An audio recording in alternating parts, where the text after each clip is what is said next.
2008,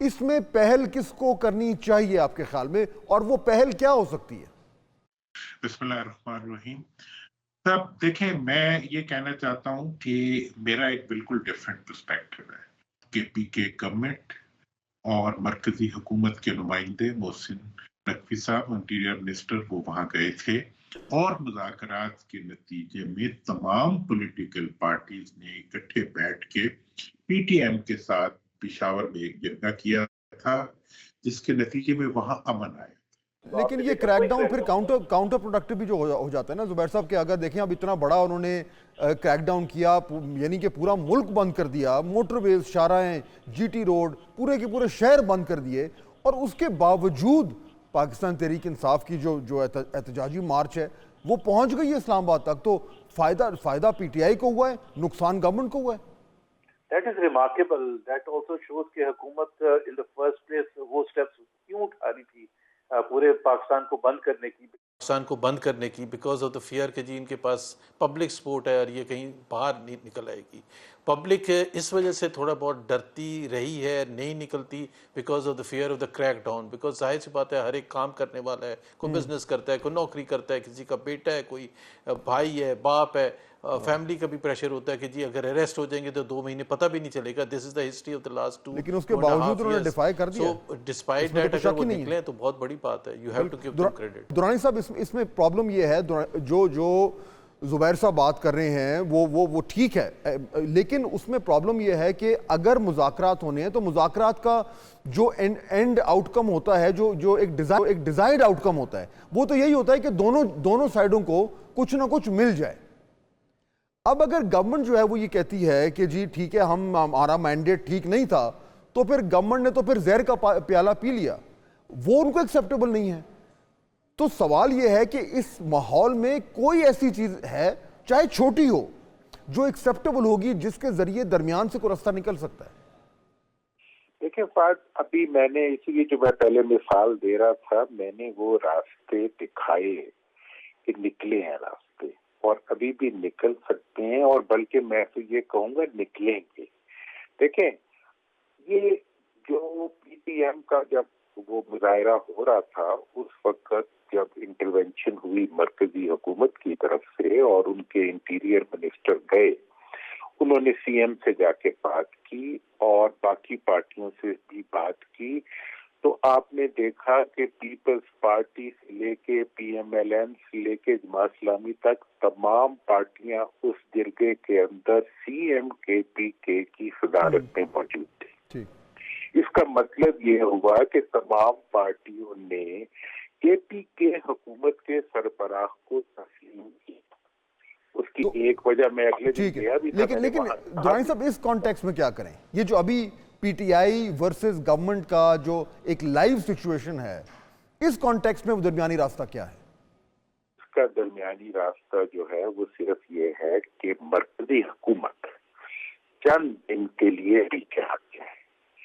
مطلب ویسے بھی پی ایم صاحب تو اس وقت لاہور چلے گئے ہوئے ہیں، لیکن حکومت کو چاہیے کہ وہ بیانات دیکھیں. ایک بڑا پرابلم اس وقت بات کریٹ ہو چکا ہے کہ 2 صوبوں میں اقلیتی حکومت ہے. میں کہہ رہا ہوں، ہو سکتا ہے آپ تسلیم نہ کریں، اور وہ دونوں بڑے صوبے ہیں. ان کے میڈیا ہاؤسز کو صوبائی حکومتوں نے گردن سے پکڑا ہوا ہے. صبح سے شام تک ان کے انفارمیشن منسٹرز جو ہیں وہ لائیو ٹھیک ہے. وہ درمیانی حکومت کو کیا کرنا چاہیے دورانی صاحب؟ ابھی آپ کہہ رہے تھے. میں حکومت کو یہ کہہ رہا ہوں کہ مرکزی حکومت پیچھے ہٹتے ہوئے وہ انٹیریئر منسٹر کو آگے کر دے، جو کہ شاید سب کے لیے قابل قبول ہو، اور کے پی کے چیف منسٹر کے ساتھ ان کو بٹھا دے. وہ اپنا کوئی نہ کوئی حل نکال کے لے آئیں گے. آج کی زبیر صاحب، اب گورنمنٹ کو اگر انگیج کرنا ہے تو شاید مجھے تو ان کی مجبوری بن گئی ہے، لیکن دوسری طرف پاکستان تحریک انصاف کی جو پالیسی رہی ہے کہ اس نے سیاسی جماعتوں سے بات ہی نہیں کرنی. وہ تو کہتے ہیں جی یہ تو، یعنی وہ مخالف تو نہیں مانتے، وہ تو کہتے ہیں کہ ان کو سیاست میں ہونا نہیں چاہیے.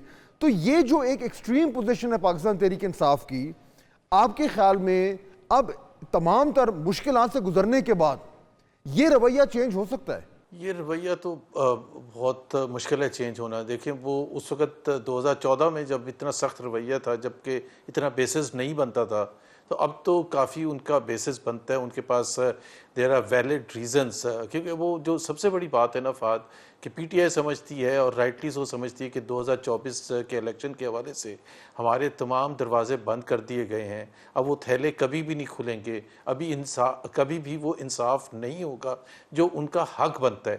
اور بہت سی چیزیں ایسی کی گئی ہیں نا جو کہ ریلی جس کی کوئی ایکسپلینیشن نہیں ہے, لیکن حکومت کی ہٹ دھرمی ہے. میں آپ کو صرف ایک چھوٹا سا بتا دوں کہ الیکشن میں جو بھی ہوا 8-9 فیبری کو, وہ تو ہوا, سب کے سامنے ہوا. اس کے بعد جو الیکشن کمیشن کو ٹریبیونلز بنانے پڑتے ہیں, جو بھی لوگوں کے کنسرنز ہیں اس کو ایڈریس کرنے کے لیے, وہ 14 یا 15 ٹریبیونلز بنے, جس میں سے 5 جو تھے وہ کے پی کے لیے, 4 سندھ کے لیے, 3 بلوچستان کے لیے, 1 اسلام آباد کے لیے جہاں صرف 3 حلقوں کے الیکشن کا irregularities find out کرنی تھی, اور 4 یہ تو معاملات بالکل سامنے ہیں. لیکن جو بگر پکچر ہے نا, اس بگر پکچر میں جو ایک ہرڈل سامنے آ رہا ہے, جو کہ مجھے لگتا ہے کہ شاید پی ٹی آئی کو ایٹ سم پوائنٹ میں کراس کرنا پڑے گا, وہ یہ ہے کہ مئی 9 کو ایکنالج کرنا. یہ ایک طریقے سے ایک ریڈ فلیگ ہے. آپ کے خیال میں اس وقت معاملات کو آگے چلانا ہے اور اسٹیبلشمنٹ سے بات چیت کا دروازہ کھولنا ہے اور کوئی نیگوشیٹڈ سیٹلمنٹ کرنا ہے, تو کیا پاکستان تحریک انصاف میں یہ اپیٹائٹ ہوگی کہ وہ مئی 9 کو ایکنالج کریں اور ایڈریس کریں اور پھر آگے بڑھیں؟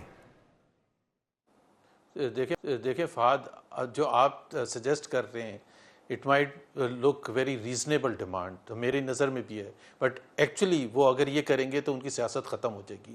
کوئی پولیٹیکل پارٹی دنیا کی, ڈونلڈ ٹرمپ جو حملہ کیا تھا کانگریس پر, اس نے کبھی ایکنالج نہیں کیا تھا, اور وہ امریکہ تھا. امریکہ میں یہ چیزیں نارمل نہیں ہیں, 250 سال کی ہسٹری میں پہلی دفعہ ہوئی تھی, لیکن اس نے ایکنالج نہیں کیا. اس نے اس کو, چاہے وہ اندر بیٹھ کے جو بھی اس کو ڈیمانڈ کرتے رہے ہوں اور فیل کرتے رہے ہوں کہ بھی اوور سٹیپڈ, ریڈ لائن کراس ہو گئی تھی, وہ اگر آپ پی ٹی آئی سے ایکسپیکٹ کر رہے تو وہ نہیں ہوگا, کیونکہ اس کے بعد پھر پی ٹی آئی کے بھی بہت سے سوالات ہوتے ہیں. تو پھر اگر یہی ایشو ہے اس لیے ڈمپ تو پھر آگے کیسے بڑھیں گے زبیر صاحب؟ پھر اگر دیکھیں نا, دوسری سائڈ بھی کہے گی کہ جی ہم بھی کوئی چیز ایڈریس نہیں کر سکتے, ہماری بھی کوئی ایشوز ہیں, وہ ہماری بھی سیاست ڈیمیج ہوگی. اسٹیبلشمنٹ خود آپ سوچیں کہ اگر اسٹیبلشمنٹ یہ کہتی ہے کہ جی ہم مئی 9 کو اوور لک کر لیتے ہیں, تو ان کی پوزیشن بھی کمپرومائز ہوگی. سو کیا ہم ایک ایسی پوزیشن پہ آ گئے ہیں کہ پھر کمپرومائز کے لیے کوئی بھی ریڈی نہیں ہے؟ That means there is no way out. نہیں, اب کہہ رہا ہوں کہ مئی 9 کو آپ اگنور کرتے ہیں, مئی 9 کو آپ پروسیکیوٹ کریں, اس میں جو بھی آتا ہے, چاہے وہ لیڈرز آتے ہیں, چاہے ورکرز آتے ہیں, جو سپورٹرز آتے ہیں, بالکل پروسیکیوٹ. ایک خلاف ورزی اگر ہوئی ہے اور اتنی بڑی خلاف ورزی ہوئی ہے تو کیوں نہیں کرنا چاہیے؟ لیکن مئی 9 was not the final day جب یہ ریکننگ ہوئی ہے. مئی 9 سے پہلے الیکشن کروانا تھا حکومت وقت کو. انہوں نے پارلیمنٹ نے ایک ریزولوشن پاس کی کہ 23 بلین ہم ریلیز نہیں کر سکتے ہیں فار الیکشنز. تو وہ تو کہیں گے کہ بھائی آپ نے ہمیں, اگر آپ کہہ رہے ہیں مئی 9 واز دا ٹرننگ پوائنٹ کہ ہم نے کہا کہ پی ٹی آئی کو ہم نے نہیں آنے دینا اور نیشنل سیاست میں دوبارہ حصے دار نہیں بنانا, تو پھر آپ نے پہلے الیکشن کیوں نہیں کرایا تھا؟ تو پھر اگر الیکشن کیوں نہیں کرایا تھا؟ یہ لیجیٹیمیٹ کوسچنز ہیں. نہیں, جنون کوسچنز, اور آپ جو بات کر رہے ہیں, جن چیزوں کی آپ نشاندہی کر رہے ہیں, یہ جنون ہے. لیکن ایشو یہ ہے کہ یہ وہ چیزیں ہیں جن پہ پچھلے 8-9 مہینے سے بات ہو رہی ہے اور ان کے گرد ہی بات چل رہی ہے. یعنی یہ نہیں ہو پا رہا کہ ان سے دونوں سائیڈز ان مطالبات سے, ان اپنی شکایات سے, ان رنجشوں سے وہ آگے بڑھ پائیں. تو آج کے دن جہاں پہ زبیر صاحب ساری دنیا یہ کہہ رہی ہے کہ ہم یہ پولیٹیکل سچویشن سسٹین نہیں کر سکتے, یہ کہتے ہوئے بھی ہمیں کوئی رستہ نظر نہیں آ رہا, کیونکہ جس طرح آپ کہہ رہے ہیں کہ ان شکایات کو اگر ایکنالج کر کے ایڈریس نہیں کیا جائے گا تو پھر we will keep talking at each other. دیکھیں فہد, یہ میں کافی دفعہ پہلے بھی کہہ چکا ہوں, جب ہم ایسٹ پاکستان کی سچویشن کو آج موڑ کے دیکھتے ہیں اور کہتے ہیں کہ جو بڑی کوتاہی کیا ہوئی تھی, سب سے بڑی وجہ کیا بنی تھی, تو ہم کہتے ہیں مینڈیٹ نہیں ایکسیپٹ کیا تھا.